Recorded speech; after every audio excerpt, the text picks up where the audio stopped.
Hello dear students. तो economy के आज के लेक्चर में हम कुछ ऐसे पॉइंट्स पे डिस्कस करेंगे आपसे जो आने वाले एग्ज़ाम्स के लिए बहुत इम्पॉर्टेंट हैं। अभी आपको पता है कि 20 सितंबर बस 2 दिन के बाद RO का एग्ज़ाम है। Review officer, assistant review officer, इसका एग्ज़ाम पब्लिक सर्विस कमीशन के द्वारा लिया जा रहा है। और उसके बाद फिर अगर हम बात करें अक्टूबर मंथ की, तो अक्टूबर मंथ में जो है कई सारे एग्ज़ाम्स हैं, जैसे UPPCS का एग्ज़ाम है, CHSL का एग्ज़ाम है, ठीक है। तो अब इन सभी एग्ज़ाम्स को लेकर जो भी आने वाले एग्ज़ाम्स हैं, इकॉनमी में कुछ बहुत सारे इम्पॉर्टेंट क्वेश्चंस आपसे बन सकते हैं इन एग्ज़ाम्स में। अब उसमें कई सारी चीज़ें जो रिसेंट अभी डेवलपमेंट इकोनॉमिकल हुए हैं उनसे रिलेटेड हो सकते हैं, और जो आपने अभी तक पढ़ा है उससे रिलेटेड हो सकता है। तो आज का जो मेरा इकोनॉमी का आज का जो सेक्शन होगा वो पूरी तरह से उन क्वेश्चंस को ध्यान में रखते हुए होगा, ठीक। अब जैसे फॉर एग्जांपल अगर हम क्वेश्चंस के अकॉर्डिंग हम बात करें बच्चों, तो सबसे पहले हम देखते हैं कि यूनियन बजट से रिलेटेड कुछ क्वेश्चंस आपसे पूछे जाते हैं। आपको पता है कि 2021 का, यानी अगर हम बजट 2020-21 से रिलेटेड कुछ इम्पॉर्टेंट क्वेश्चंस की बात करें या कुछ इम्पॉर्टेंट फैक्ट्स की बात करें, ठीक है। 1 फरवरी 2020 को जो प्रस्तुत किया गया था वित्त मंत्री श्रीमती निर्मला सीतारमण के द्वारा जो बजट प्रस्तुत हुआ था, तो उसमें कुछ इम्पॉर्टेंट क्वेश्चंस कहाँ से बन सकते हैं। तो सबसे पहले बच्चों आप ये देखते होंगे कि सबसे पहले बजट में एक इम्पॉर्टेंट पॉइंट होता है 1 रुपये के आधार पर।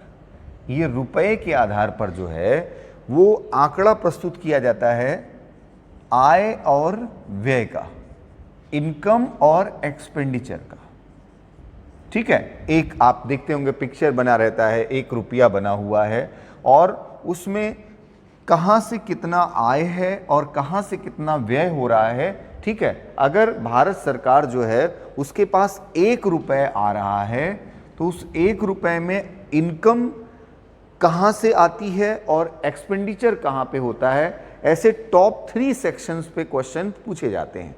तो सबसे पहले अगर हम आय की बात करें तो नंबर 1 लोन या उधार, लोन या उधार, मोटे तौर पर उधार व अन्य करके है, बट मैं मोटे मोटे तौर पर आपको बता रहा हूं। उधार या लोन 20 पैसा, 20 पैसा मतलब आप 20% कर सकते हो उसको, ठीक। नंबर 2 GST, और नंबर 2 पर ही है कॉरपोरेट टैक्स या निगम कर, कॉरपोरेट टैक्स या निगम कर। ये दोनों 2 नंबर पे हैं। क्यों? क्योंकि 18 पैसे इनसे आय होती है और 18 पैसे इनसे आय होती है, ठीक। तो दोनों 2 नंबर पे हो गए। तीसरा टॉप 3 में अगर हम देखें तो आयकर या इनकम टैक्स, आयकर या इनकम टैक्स 17 पैसे या 17%, ठीक। तो अब ये अगर हम बात करें कि 1 रुपये में, ठीक, अगर हम इसका जो है वो एक सर्किल डायग्राम बनाएं, ठीक है, यहां पर हम एक सर्किल डायग्राम बनाएं, ठीक। तो इस सर्किल डायग्राम में ये सर्किल डायग्राम ये कह रहा है कि 1 रुपये का 20% भाग, 20% पार्ट कहां से आ रहा है, ये उधार से आ रहा है, लोन से। World bank, Asian development bank, अलग अलग बैंकों के उधार से आ रहा है, ठीक है। उसके बाद फिर ये कह रहा है कि 18% और 18% के 2 सेक्शन, अब ये बड़ा सेक्शन बन गया है अगर हम उसके अकॉर्डिंग पिक्चर की बात करें, तो ये 18% जो है और 18% ये यहां से आ रहा है, ठीक, एक 18% यहाँ से, एक 18% यहाँ से। ठीक, अब एक 17% का और बना दिया इन्होंने, ये कहा यहाँ से आ रहा है। ठीक है, अब ऐसे ही कई सारे और सेक्शन हैं। ठीक, अलग अलग इनकम के सेक्शन हैं। ठीक, तो अब अगर ये क्वेश्चन पूछा जाता है कि बजट या यूनियन बजट, संघीय बजट 2020-21 के अनुसार भारत सरकार को सर्वाधिक आय किस सोर्स से या किस सेक्टर से प्राप्त हो रही है, ठीक है, निम्न में किस मद से प्राप्त हो रही है, किस सेक्शन से प्राप्त हो रही है, तो पहला क्या होगा, लोन। दूसरा जीएसटी या निगम कर, दोनों में से एक ऑप्शन होगा। ठीक है, दोनों ऑप्शन नहीं होंगे, जीएसटी या कॉर्पोरेट टैक्स दोनों में से एक होगा, क्योंकि दोनों बराबर बराबर हैं। ठीक है, और तीसरा इनकम टैक्स या आयकर। ठीक, अब सामान्यतः अगर आप क्वेश्चन का आंसर नहीं जानते हो, अगर ये पॉइंट्स आपके दिमाग में नहीं है, तो आपको लगेगा कि सरकार को सबसे ज्यादा इनकम या आय रुपए के आधार पर किससे प्राप्त होगी जीएसटी से प्राप्त होगी, क्योंकि सबसे बड़ा तो जीएसटी हो गया। ठीक है, आयकर या इनकम टैक्स से प्राप्त होती होगी, निगम कर या कॉर्पोरेट टैक्स से। बट ऐसा नहीं है, आज भी हम जितना भी खर्चा है उसमें अगर देखें तो सबसे ज्यादा किससे कर रहे हैं, उधार लेके कर रहे हैं। ये बड़ी निराशाजनक स्थिति है कि पहले नंबर पे जीएसटी होना चाहिए था, पहले नंबर पे कॉर्पोरेट टैक्स होना चाहिए था, इनकम टैक्स होना चाहिए था, सबसे नीचे आना चाहिए था उधार। लेकिन आप देखिए आज भी हम उधार सबसे ज़्यादा लेकर, और ये बहुत निराशाजनक स्थिति है। ठीक है, बट जो है वो आपके सामने है। ठीक, अब हम व्यय या एक्सपेंडिचर की बात करें तो पहले नंबर पर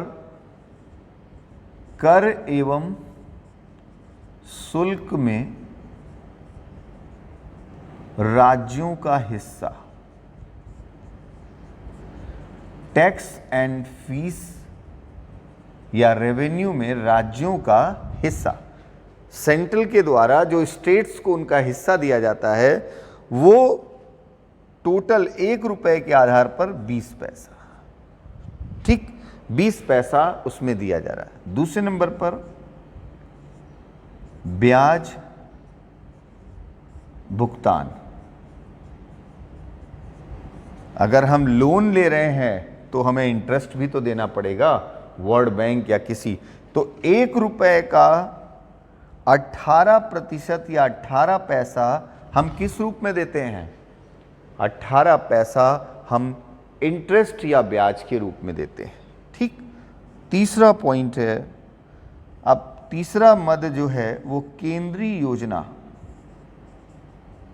केंद्रीय योजना सेंट्रल स्कीम्स, 13 पैसा। जो भी सेंट्रल स्कीम है, प्रधानमंत्री आवास, मनरेगा, तमाम तरह की ऐसी सेंट्रल स्कीम्स हैं, ठीक है, उन पर टोटल जो 1 रुपए के आधार पर अगर देखा जाए तो 13 पैसा उस पर जा रहा है।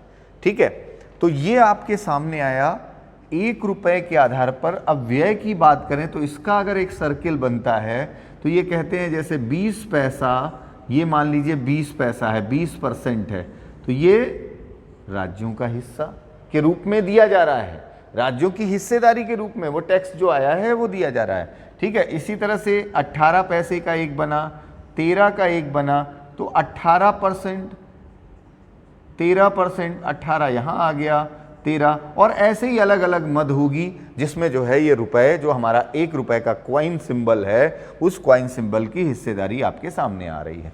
ठीक है, तो अगर जो है जैसे फॉर एग्जाम्पल कभी भी ये क्वेश्चन पूछा जाता है कि एक सरकार के द्वारा जो बजट प्रस्तुत किया जाता है या किया गया है, उसमें 1 रुपए के आधार पर जो है सर्वाधिक व्यय निम्न में किस मद में किया गया है, किस सेक्शन में किया गया है।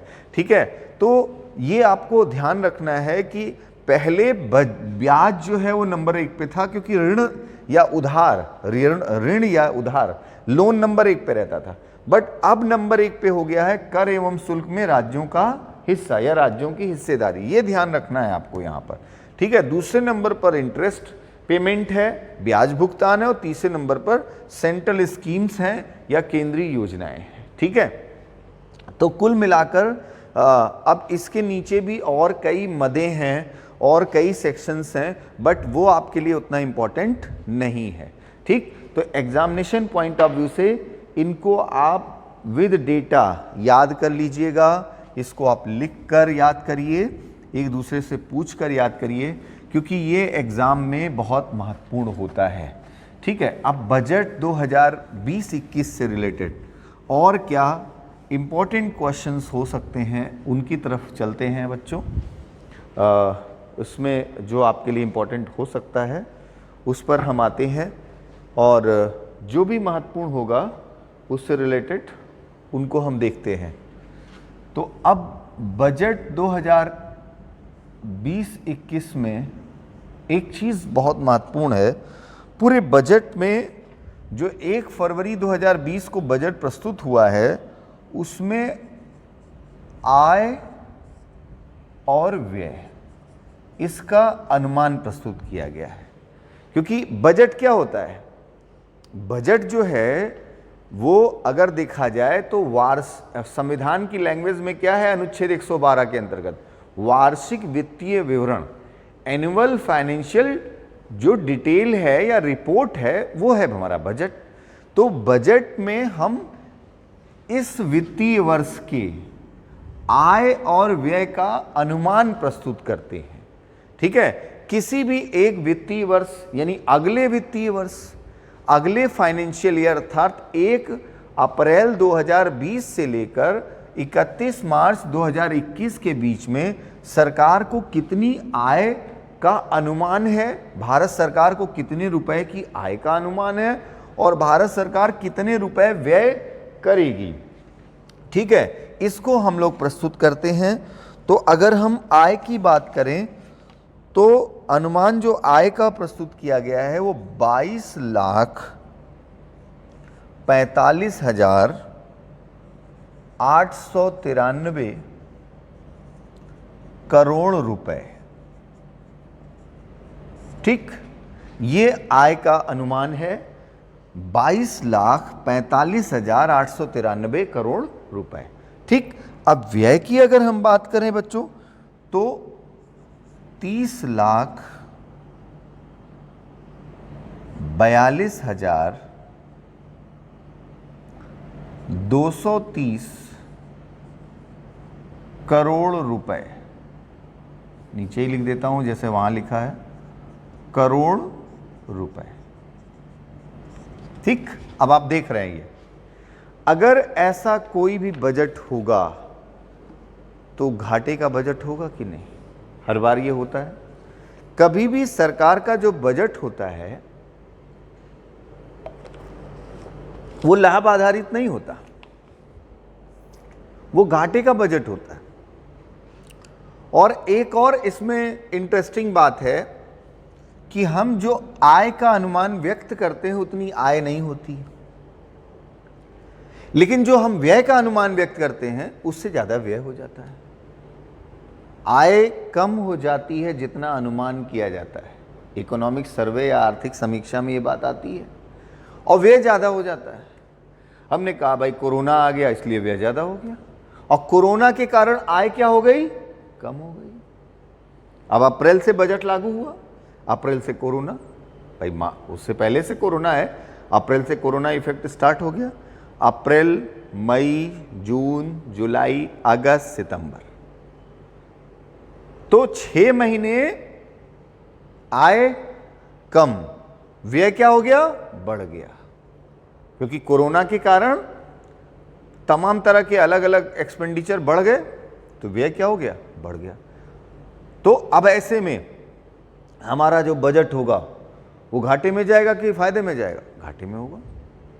क्योंकि हमारी शुरुआत ही आप देखिए कि एक सामान्य भारतीय जैसे सोचता है, जैसे एक भारतीय जो है उसकी एक सामान्य व्यक्ति की इनकम जो है वो बहुत सारे लोगों के साथ ऐसा है, इनकम कितनी है, इनकम है उनकी 20,000 रुपये, और उन्होंने प्लान कितने का बनाया हुआ है, 30,000 रुपये का, 25,000 का प्लान बनाया हुआ है, खर्चा इतना हुआ है। उसके बाद करें अरे यार पैसा नहीं, क्या करें। तो ये हमारी सरकार के सामने भी यही, जब आपकी आय 22,000 करोड़ रुपए, सॉरी 22 लाख करोड़ रुपए, लाख में है ये 22,45,893, तो जब आपकी आय 22 लाख करोड़ रुपए है तो आप व्यय, डॉक्टर ने बताया है 30,000 करोड़ करो, मनरेगा में आप 61,000 करोड़ बांटो, प्रधानमंत्री किसान योजना में 75,000 करोड़ बांटो, ये डॉक्टर ने बताया है आपको। क्यों बांट रहे हो आप? जब आय है ही नहीं, और उस आय में सबसे बड़ा हिस्सा किसका है? ऋण का, लोन का।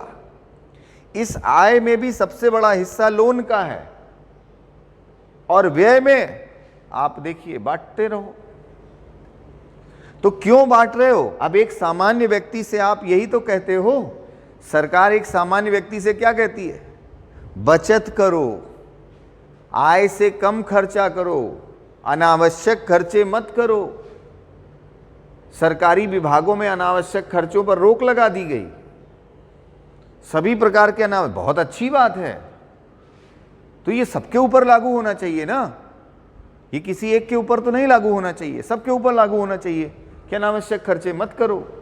तो आपने तो बजट में ही ये दे दिया कि भाई हमारी आय डिक्लेयर कर दी, हमारी आय 22 लाख करोड़ होने का अनुमान है, लेकिन क्या करें यार, मजबूरी है, हमें 75,000 करोड़ भी बांटना है, 60,000 करोड़ भी बांटना है, तो 1.5 लाख करोड़ तो ऐसे ही बांट देना है हमें, 30 लाख करोड़ का हमारा खर्चा होना है, तो और उधार की जरूरत पड़ेगी, और किसके लिए, किसके नाम पे लिया जाएगा, आप सोचो।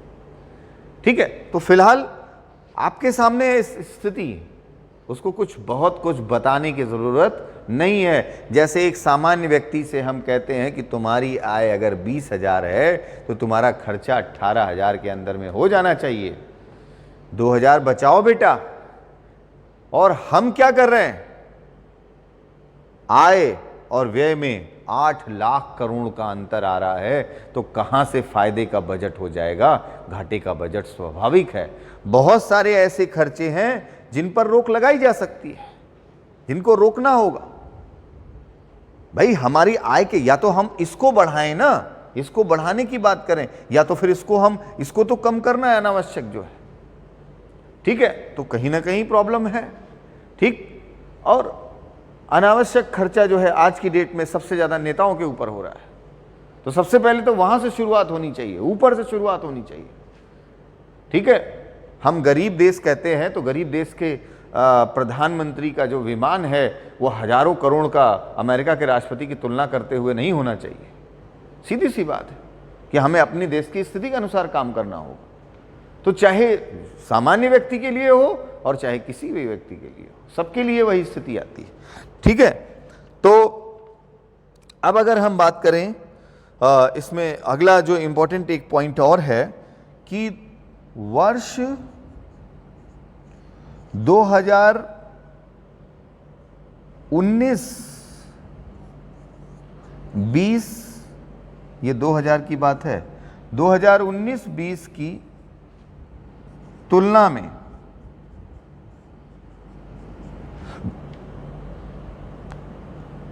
16.3% की वृद्धि।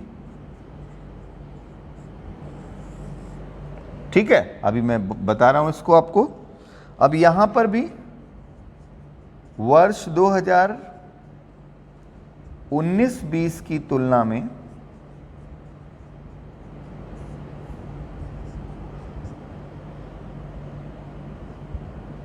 12.7% की वृद्धि का अनुमान। और यहां भी का अनुमान है, ये बजट हमेशा एस्टिमेशन होता है, अनुमान होता है, ये ध्यान रखना बेटा। ठीक, तो अगर ये कहा जाए कि संघीय बजट या यूनियन बजट 2020-21 के अनुसार हमारी आय में कितने प्रतिशत वृद्धि का अनुमान है? आय में 16.3% वृद्धि। ये अच्छी बात है, अनुमान है, बट पिछले 6 महीने ने सारे अनुमान ध्वस्त कर दिए। ठीक है, सारे अनुमान ध्वस्त हो गए। ठीक, लेकिन यहां क्या हो गया? अभी यहाँ जो है ये माइनस में मामला चला गया होगा यहाँ पे, ठीक है, और यहाँ कितना प्लस हुआ होगा ये तो अगले आर्थिक समीक्षा में पता चलेगा, ठीक है। तो वर्ष 2019-20 की तुलना में कितना 12.7% वृद्धि दर 12.7% की, ठीक है। क्वेश्चन इस पर भी आ सकता है, क्वेश्चन इस पर भी आ सकता है, इस बात को आपको ध्यान रखना है, ठीक है, बजट के इस आंकड़े के आधार पर। अब इससे आगे बढ़ते हैं और कुछ और इम्पोर्टेंट फैक्ट्स की ओर चलते हैं बजट के क्वेश्चंस के अकॉर्डिंग। और बजट के क्वेश्चंस के अकॉर्डिंग अब हम केंद्र सरकार के कुछ प्रमुख व्यय की ओर चलते हैं।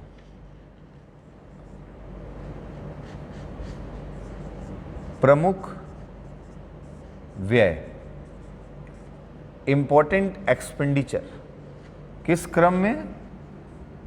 अवरोही क्रम में, डिसेंडिंग ऑर्डर में, ठीक है। डिसेंडिंग ऑर्डर में हम चल रहे हैं। नंबर 1, सबसे ज्यादा बजट ब्याज, उधार ले रहे हैं तो ब्याज तो देना ही पड़ेगा। एक सेक्शन की बात हो रही है, ब्याज मोटे तौर पर मैं लिख रहा हूं 7,08,000 समथिंग करोड़ रुपए, ठीक है। यहां पर हजार वाला अंक है, ये ध्यान रखना, ठीक है, करोड़ रुपए। अब समथिंग का यहां पर एक अंक क्लियर कर दे रहा हूं मैं, 203 करोड़ रुपए, ठीक। तो अब आपको ये ध्यान रखना है कि यहां इस आंकड़े को आप हटा लीजिए और यहां हजार कर दीजिए, तो 7,08,000 करोड़ रुपए आ गया मोटा मोटा, ठीक। ये आपको याद नहीं करना है, सिर्फ आपको एक डिसेंडिंग ऑर्डर में समझ में आए इसलिए मैं बता रहा हूं, ठीक है। दूसरे नंबर पे रक्षा, डिफेंस पे 3,23,000 करोड़ रुपए। तीसरे नंबर पे सब्सिडी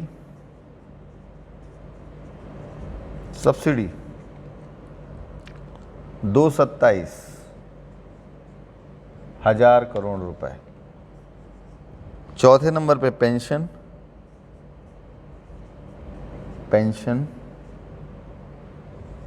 2,10,000 करोड़ रुपए। पांचवें नंबर पे परिवहन ट्रांसपोर्टेशन 1,69,000 करोड़ रुपए, ठीक। तो ये टॉप 5 आए, अभी मैं 10 तक जा रहा हूं। सबसे ज़्यादा जो एक्सपेंडिचर है, अगर हम सेक्शन वाइज बात करें तो ब्याज पर है या इंटरेस्ट पर है, दूसरा रक्षा या डिफेंस है, तीसरा सब्सिडी है, चौथा पेंशन है और पांचवा परिवहन है, ठीक। तो ये हमारे टॉप 5 सेक्टर्स हैं जिसमें हम सबसे ज़्यादा व्यय कर रहे हैं। कितने करोड़ का प्रावधान किया गया है ये आपके सामने है, ठीक है। आप देख रहे हैं कि टॉप 5 में 3rd नंबर पे सब्सिडी है, जो नहीं होना चाहिए। इतना बड़ा होना चाहिए बट इतना बड़ा मद, उसके लिए तो बहुत सारी अननेसेसरी सब्सिडी दी जा रही है अभी भी। क्यों दी जा रही है? अब सीधी सी बात है कि सरकार कोई चीज़ अगर 100 रुपये की खरीद कर और 20 रुपये में बेच रही है, क्यों बेच रही है? ऐसे लोगों को जो 100 रुपये में ले सकते हैं उनको भी दे रही है, पता नहीं क्या रीज़न है, खैर उस पर हमें नहीं जाना है। 6 नंबर पर, एक मिनट, 6 नंबर पर कृषि व संबद्ध क्षेत्र है।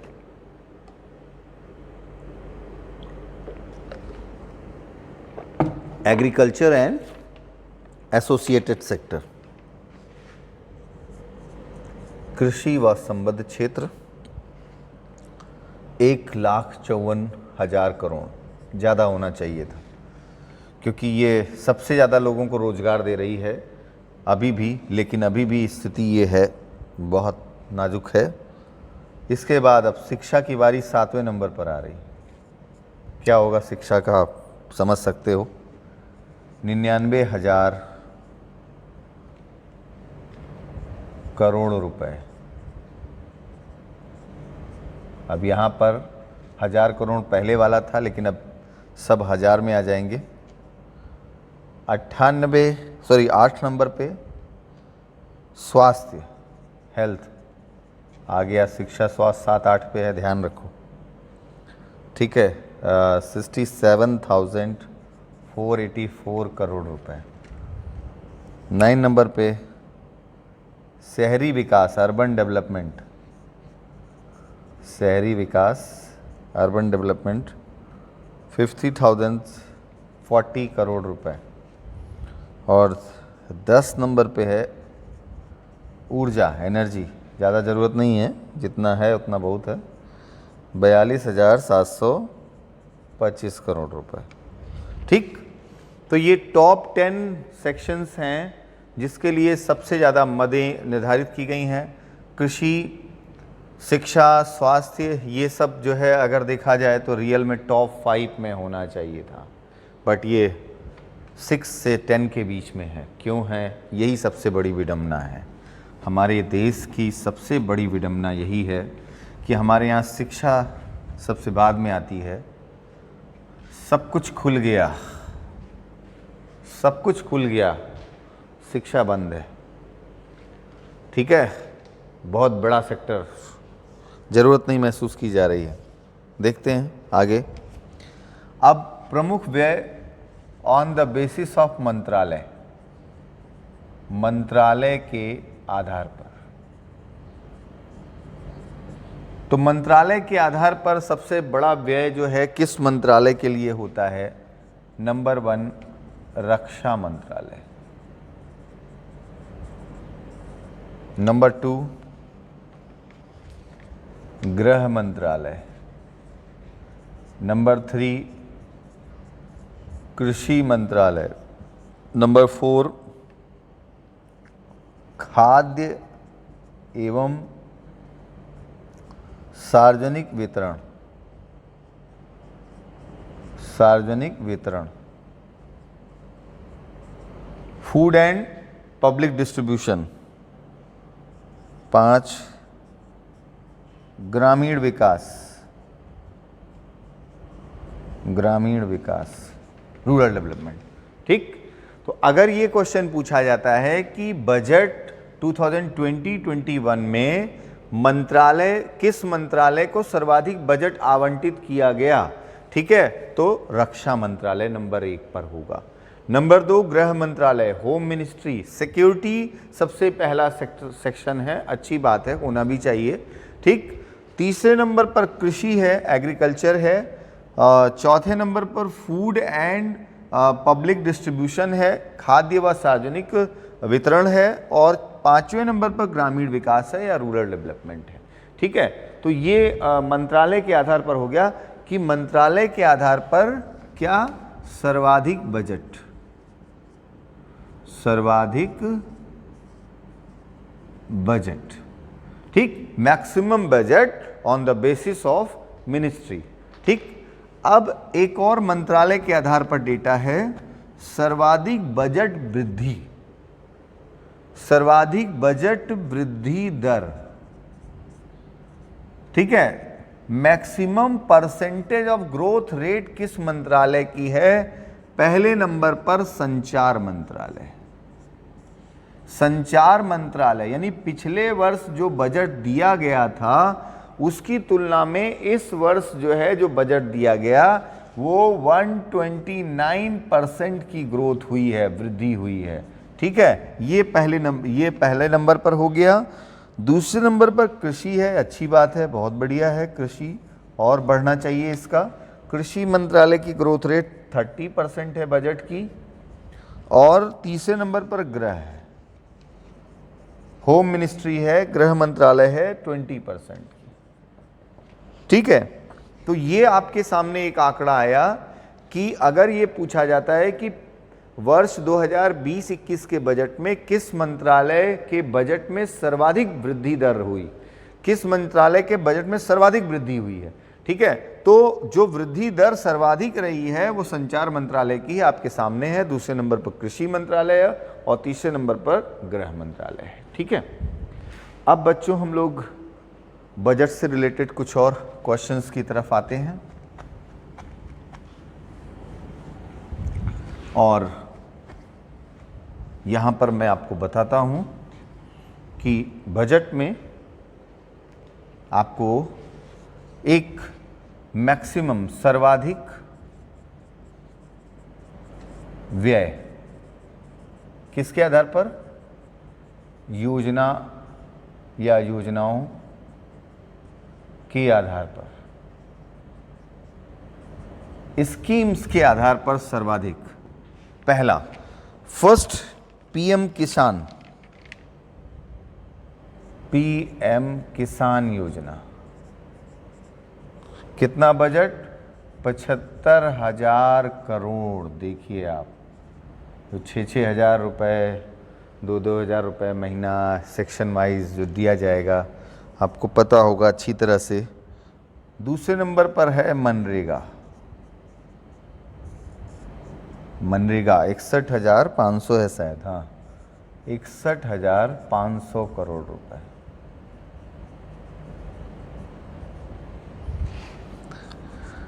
तीसरे नंबर पे है नेशनल एजुकेशन मिशन, राष्ट्रीय शिक्षा मिशन, नेशनल एजुकेशन मिशन, राष्ट्रीय शिक्षा मिशन, 39,161 करोड़ रुपए। चौथे नंबर पर है नेशनल हेल्थ मिशन, राष्ट्रीय स्वास्थ्य, नेशनल हेल्थ मिशन, 34,115। और पांचवें नंबर पर है integrated child development scheme, integrated child development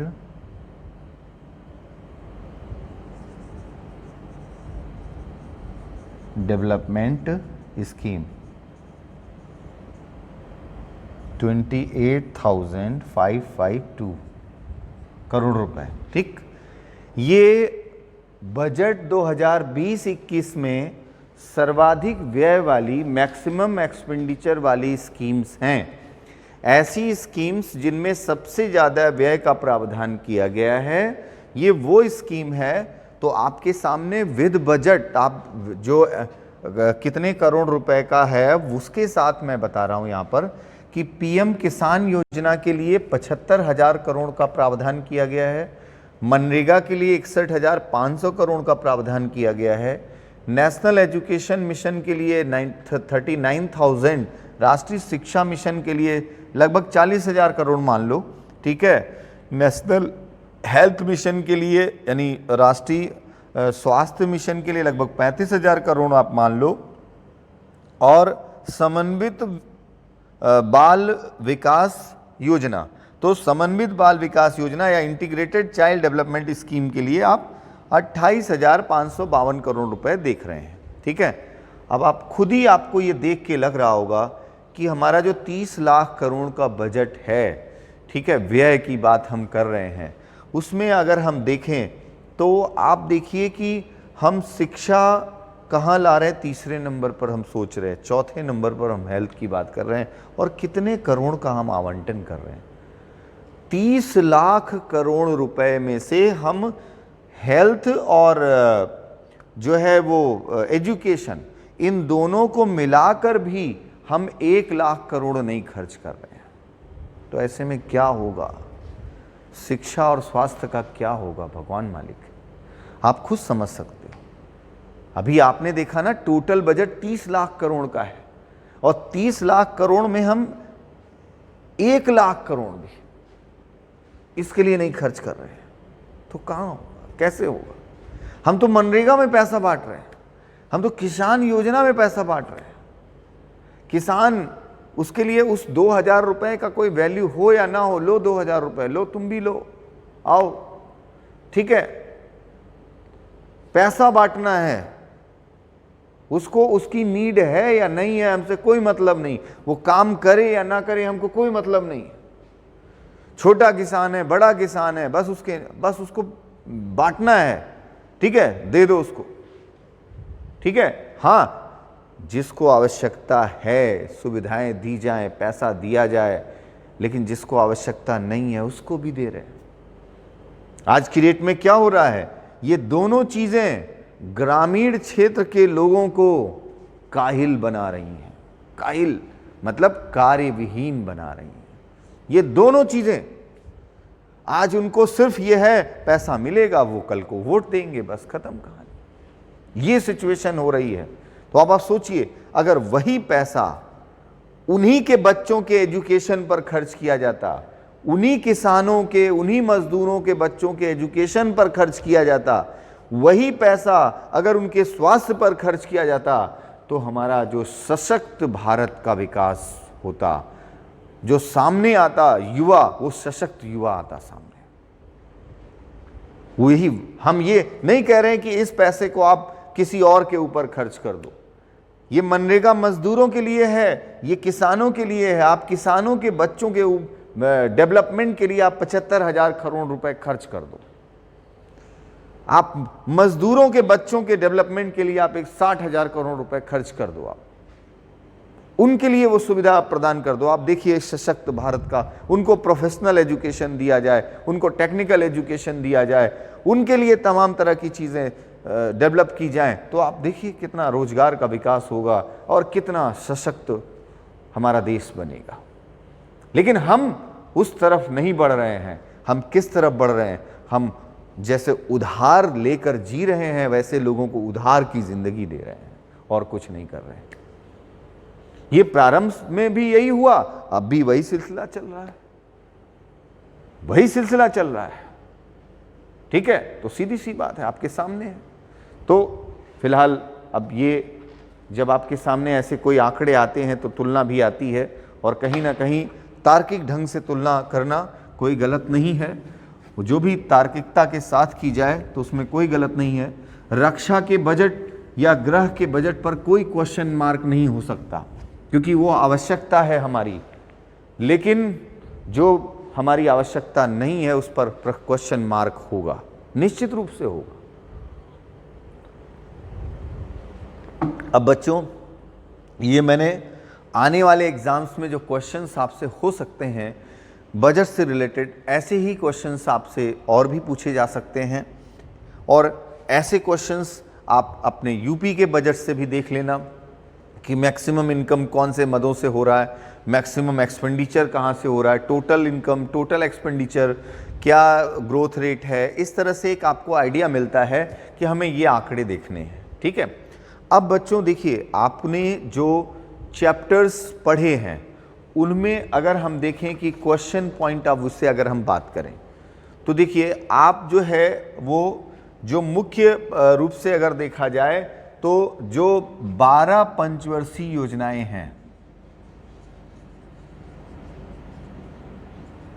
in 12 schemes या योजनाओं में से जो भी हमारे प्लान है, इन 12 पंचवर्षीय योजनाओं में आप क्वेश्चंस के लिए तैयार रहिएगा कि इनमें क्वेश्चंस जो आपसे पूछे जाएंगे 12 पंचवर्षीय योजनाओं में, सबसे मुख्य चीज़ है मुख्य उद्देश्य, ठीक है। मुख्य उद्देश्य को जरूर आप ध्यान रखें। उसके बाद दूसरी चीज़ है मॉडल।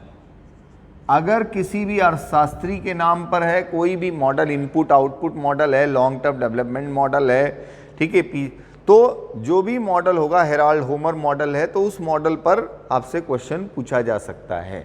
ये महत्वपूर्ण है यहाँ पर। अब इसको ज़्यादा आपको स्पीड में इन चीज़ों को रिवाइज, क्योंकि सब चीज़ अब रिवाइज नहीं कर सकते, लेकिन जो चीज़ रिवाइज करना बहुत ज़रूरी है उसके बारे में मैं आपको बता रहा हूँ, ठीक है। अब अगर इसी तरह से मैं बात करूँ मुद्रा व बैंकिंग, मुद्रा व बैंकिंग में जो banking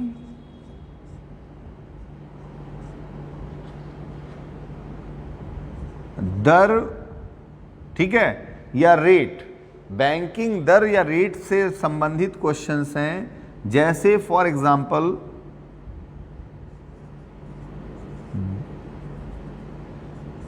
bank rate,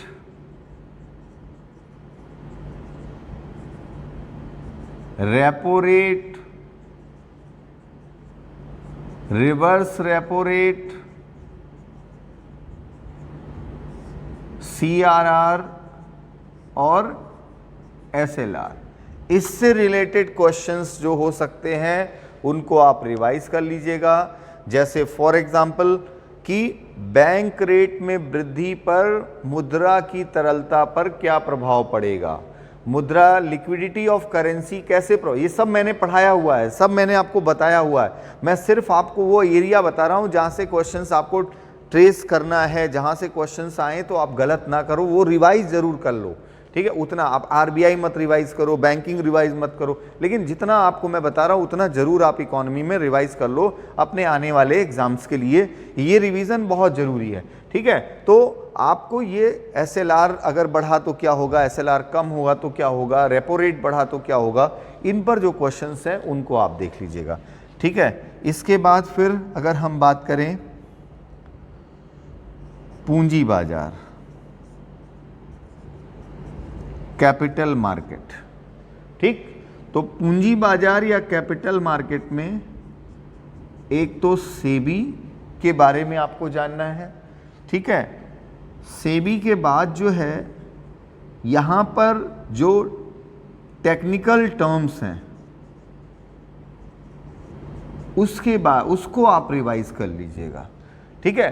technical terms related to capital market, ठीक है, रिलेटेड टू कैपिटल मार्केट जो भी है वो आप बुल्स हो, बियर्स हो, ठीक है, सब कुछ आप जो है इनसाइडर हो, जो भी है, ठीक है, वो सब आप इसमें आप रिवाइज कर लीजिएगा। आपको अच्छी तरह पता है कि उसमें आपने क्या क्या चीज़ें पढ़ी हुई हैं, ठीक है। ये मैं आपको टॉपिक वाइज मैं बता रहा हूँ कि कहाँ पे क्या चीज़ आपको रिवाइज करना बहुत आवश्यक है, ठीक। भारतीय राजस्व व्यवस्था, इंडियन रेवेन्यू सिस्टम, ठीक है, भारतीय राजस्व व्यवस्था या इंडियन रेवेन्यू सिस्टम, इसमें आपको संविधान की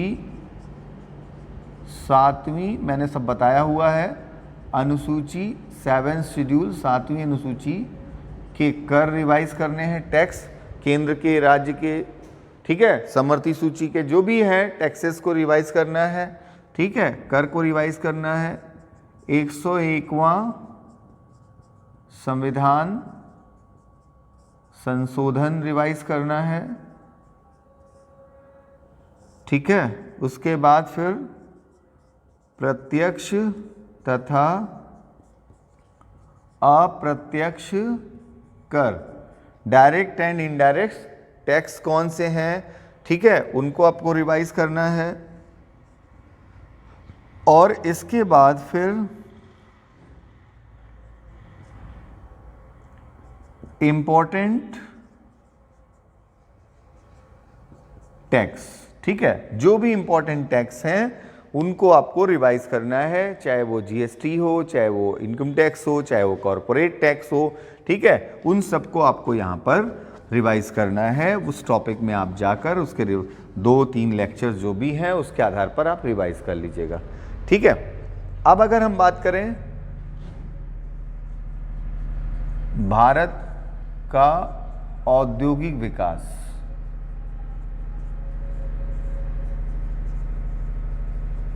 ठीक है, तो भारत के औद्योगिक विकास के चैप्टर में आपको स्पेशली जो है PSU के बारे में आपको काम करना है, पब्लिक सेक्टर यूनिट, ठीक है, पब्लिक सेक्टर यूनिट में स्पेशली आपको रिवाइज करना है महारत्न, ये तो पक्का याद होना चाहिए सारे के सारे, और नवरत्न, ठीक है। महारत्न जो हैं वो कंफर्म होने चाहिए, नवरत्न आपको सारे याद नहीं रखने हैं, बस प्रोविजंस याद रखने हैं, थोड़े बहुत जो बहुत फेमस नवरत्न हैं उनको आप याद कर लीजिएगा, ठीक है, मिनी रत्न वगैरह याद करने की ज़रूरत नहीं है। पीएसयू में आपको ये काम करना है। उसके बाद पीएसयू में आपको एक चीज़ और देखनी है, विनिवेश, डिसइन्वेस्टमेंट के बारे में आपको क्वेश्चंस के लिए तैयार रहना है, ठीक है, विनिवेश, ठीक। और फिर उसके बाद भारत के औद्योगिक विकास में एमएसएमई के बारे में जो मैंने आपको बताया है, ठीक है, उसके बारे में जो भी आज के समय में क्या क्राइटेरिया रखा गया है स्मॉल इंडस्ट्रीज़ के लिए, हाँ, माइक्रो इंडस्ट्रीज़ के लिए, वो सारी चीज़ें आप जो है यहाँ पर कवर अप करेंगे इसके अंतर्गत, ठीक है।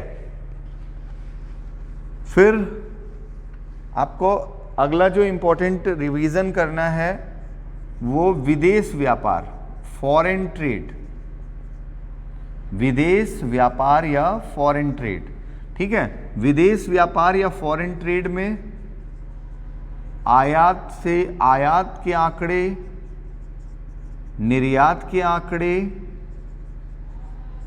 ठीक है, चाहे वो क्या किस आधार पर है, देश के आधार पर हो या उत्पाद के आधार पर हो, ठीक है, इन सबको आपको तैयार करना है, ये फॉरेन ट्रेड के अंतर्गत।